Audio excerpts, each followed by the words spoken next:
அனைத்து நண்பர்களுக்கும் ஹரிவிஷின் அன்பான வணக்கங்கள். லாஸ்ட் வீடியோவில் உங்களுக்கு நான் ராக்கி வெண்பாவை பற்றி இன்ட்ரடியூஸ் பண்ணியிருந்தேன் இல்லைங்களா? அவங்களோட சிக்ஸ் தான் இவங்க. அந்த வீடியோ பார்த்துட்டு ஒரு சகோதரி என்கிட்ட கேட்டிருந்தாங்க, நீங்கள் இப்படி ஓப்பனாக பாக்ஸில் வைக்காமல் வச்சுருந்தீங்கன்னா எக்கை ஹேட்ச் பண்ணுமா? அவங்க வீட்டு காக்டைல் சிக்கை வெளியில் தள்ளிடுச்சின்னு சொன்னாங்க. சிக்ஸுக்கு என்ன ஃபீட் பண்ணுறீங்கன்னு கேட்டிருந்தாங்க.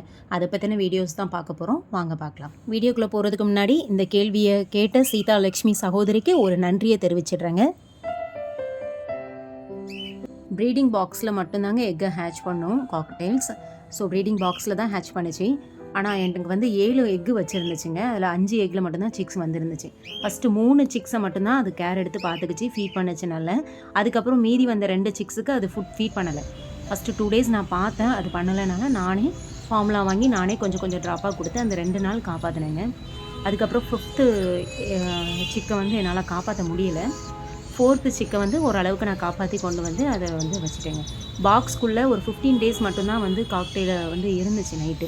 அதுக்கப்புறம் உள்ளே போகலை, வெளியிலேயே நின்றுச்சு. ஒரு வேளை காக்டெயில் அதோட சிக்கை கீழே தள்ளி விட்டுருச்சுன்னா தனியாக செப்பரேட்டாக ஒரு பாக்ஸில் எடுத்து வச்சு நீங்கள் 1 டே ஃபீட் பண்ணி பாருங்கள். நெக்ஸ்ட் டே அந்த பாக்ஸில் அந்த காக்டெயில் தெரிகிற மாதிரி வெளியில் வைங்க. அது கத்துறதை பார்த்து சில காக்டெயில்ஸ் மறுபடியும் ஃபீட் பண்ண ஆரம்பிச்சிடும். அப்படி செய்யலைன்னா நீங்கள் தான் ஹேண்ட் ஃபீட் பண்ணிக்கணும். காக்டெயிலுக்கு ஹெல்த்தியான ஃபுட்டுனா நம்ம கண்டிப்பாக தெனை, சோளம், கேரட், பீட்ரூட், கீரை, முக்கியமாக கருப்பு கொண்டக்கடலை, பச்சைப்பயிறு இது எல்லாமே கொடுக்கலாங்க. முக்கியமாக சன்ஃப்ளவர் சீடு கண்டிப்பாக வைக்கணும். ஆனால் இது எல்லாமே எக்கு வைக்கிறதுக்கு முன்னாடி காக்டெயில் கொடுக்கக்கூடிய ஃபுட்ஸுங்க. எக்கு வச்சதுக்கப்புறம் சிக்ஸ் வந்ததுக்கப்புறம் கண்டிப்பாக தனிப்பட்ட முறையில் தான் அதுக்கு சாப்பாடு வைக்கணும். சிக்ஸ் வந்ததுக்கப்புறம் காக்டெயில் நிறைய ஃபுட்டு எடுத்துக்கோங்க, எடுத்து தான் ஃபீட் பண்ணும் சிக்ஸுக்கு.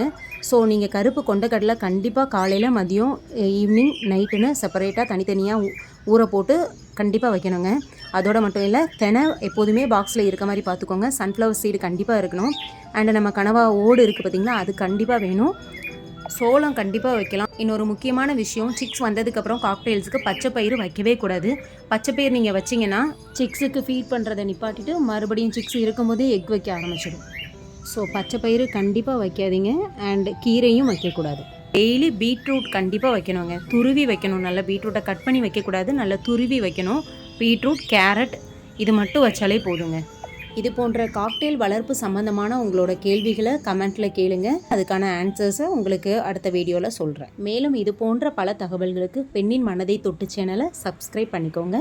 இந்த தகவல் உங்களுக்கு பயனுள்ளதாக இருந்துச்சுன்னா லைக் பண்ணுங்கள், ஷேர் பண்ணுங்கள், மறக்காமல் சப்ஸ்கிரைப் பண்ணிவிடுங்க. தேங்க்யூ.